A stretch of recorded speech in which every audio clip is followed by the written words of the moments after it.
if you pay by credit card, even though it's been a lot of time, some people have said they've been successful just showing all the documentation that this was fraud. Okay. Wiring the bank, I don't think we have a chance. Okay. But this, if you pay by PayPal, goods and services, and my payment was back in January, if you send the paperwork and you're perseverant, you can get a refund. I got a 100% refund. Hello, Tommy. How are you? Welcome back to the channel. Thank you. As you recall, I had two deposits. I had a $25,000 deposit. I had a total. $15,000 was for the pink champagne, and $10,000 was for the Starfire. And I wrote them a letter saying it's obvious I'm not going to get my watch. I would like a refund. Didn't hear anything back, not even an acknowledgement. But, there's several ways to pay. When I paid for my pink champagne, I did a wire transfer, which was kind of stupid. I should have put it on a credit card. But with the Starfire, I actually used PayPal, goods and services. And because I used PayPal, I initiated a complaint about Aventi, and I sent copies of emails they sent me about the watch was going to be delivered, sent emails when they said that there was a pause. I sent emails that I was not going to get my watch delivered, and really every 2 or 3 days they would just send more information. It took a while, but they decided in my favor, and I received a notice that my credit card, my bank account would be credited, and I got the money, and it's in my greedy little hands. So I'm now down $25,000. I'm now down $15,000 rather than the $25,000. Tommy, you're not greedy. You deserve that money. You were, in my opinion, a victim of a crime that has been escalating 100% since 2025. Who knows what was going on in 2024, but you're a victim of a crime, and that's what I need to get across to people. It's not just about watches. It's about a criminal enterprise, in my opinion, and some people don't agree with me on it, but that's just my opinion. And what I would tell them is, when I first bought my watches, I had to buy off the secondary market because I didn't get an A10 or A11, and I liked the watches. I put a bid, or I ordered the Ghost model, and I got it. I just didn't get a box of paper, so it's an incomplete set. But what I didn't like is, come the new year, when they knew they were in trouble, they never mentioned they were in trouble, and that's what stinks here. They asked me to buy the Starfire when they knew they were in trouble and wanted to be able to get the pink champagne. They tried to sell me something called the Trinity, which lots of colored gems. It was like a $75,000-$80,000 watch, which I said no. But why are you trying to sell me more stuff when you can't deliver what I was already ordered? And that's the disturbing. That's the one that looks like a Ponzi scheme. That's the one that looks like a fraud. I mean, they even sent out people, if they wanted to invest in the company, they were going to give them all kinds of goodies. And they sent this, investment letter, at the beginning of the year, where they knew they were in trouble, and that wasn't discussed. And that's what I think the problem here is. Startups get into trouble. You either get investors, Hunt who sells some of the shares, gets a little dilution to save the company, or you just start taking more orders and using that money to pay your expenses, which is the wrong thing to do.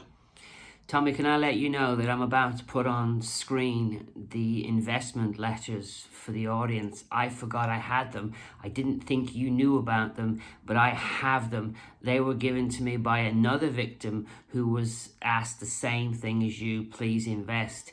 And what I'm also going to put up on screen now is what he wrote to me about the definition of the agreement, and he also wrote he was advised by an advisor to run. So yeah, Tommy, I didn't know you were going to bring that up, and I've got that information, and I forgot to use it in past videos.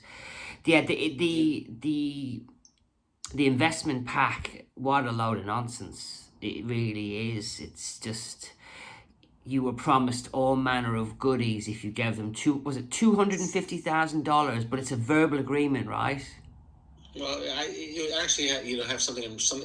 I wasn't offered it. I was just shown, as I'm trying to sit there and figure out how to battle and get my money back. Yes. That was shared with me, and I just copied it. Yes. For reference. I have it. I have it, Tommy. So I have it. Yeah, I have it as well. Can I ask you something else? Because obviously we went over the whole thing in a previous video.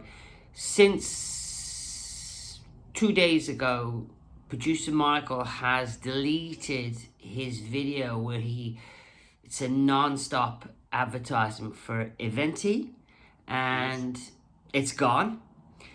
And what was incredible to me was the video where he introduces Aventi to Kevin O'Leary. They have managed to edit out that entire section from the video. It doesn't exist anymore. And that's a 2 million view video. And I'm over the moon. It's gone. But I would have expected some kind of a press release for this. And one last thing I want to ask you. Do you think producer Michael should be held accountable down the road in the public arena for his constant spruiking of Aventi for the last 6 to 7 years? Or his most recent spruiking of Aventi? I just think with this type of things, you need to be upfront. Rather than try to change history and erase history, you should put up and say, look, we like this watch.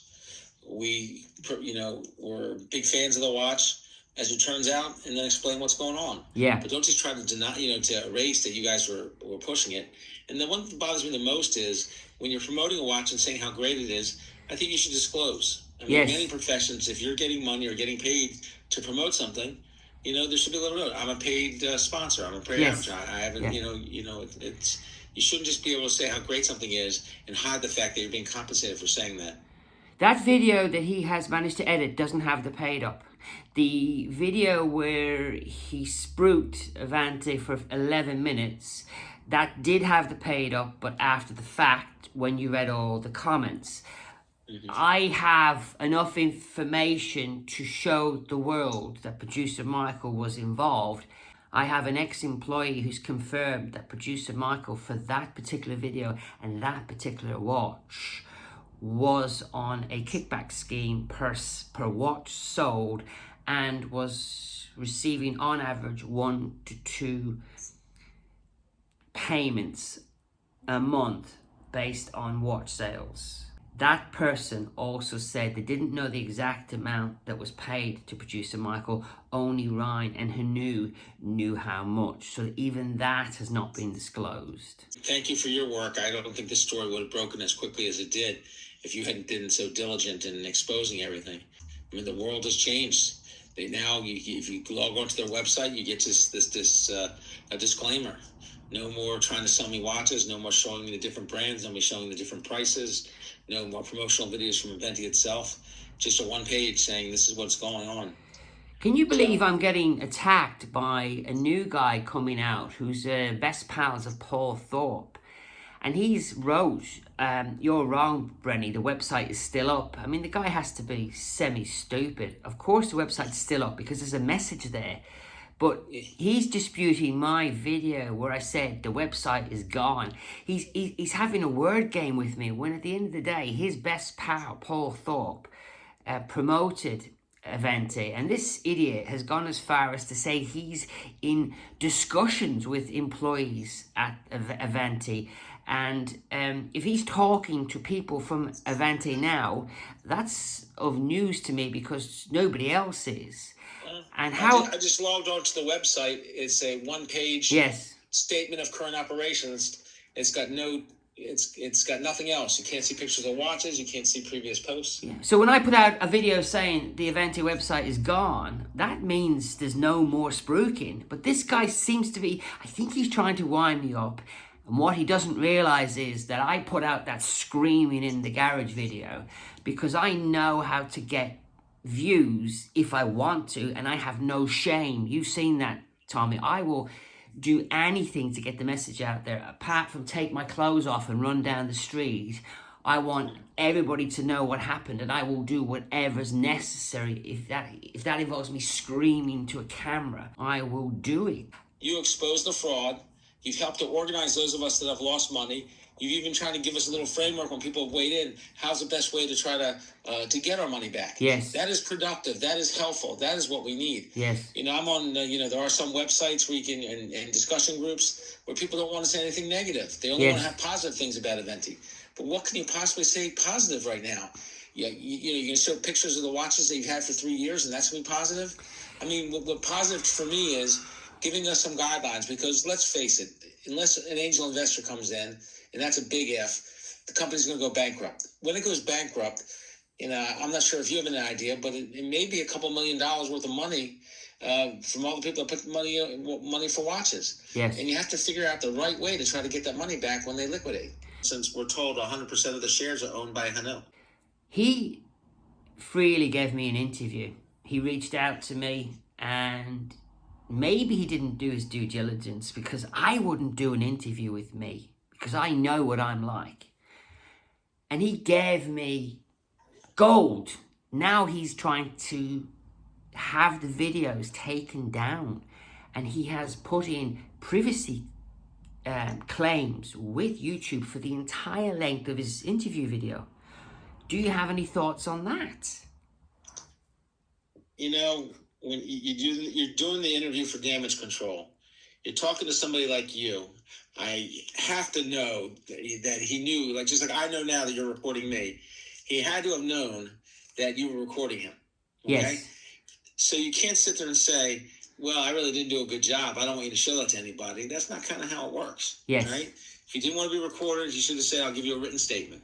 But to do this, or if there's a certain part, and he said, I want to do this off the record, and I think he did. Yes. What did I say? What did I say to him? What was my exact words?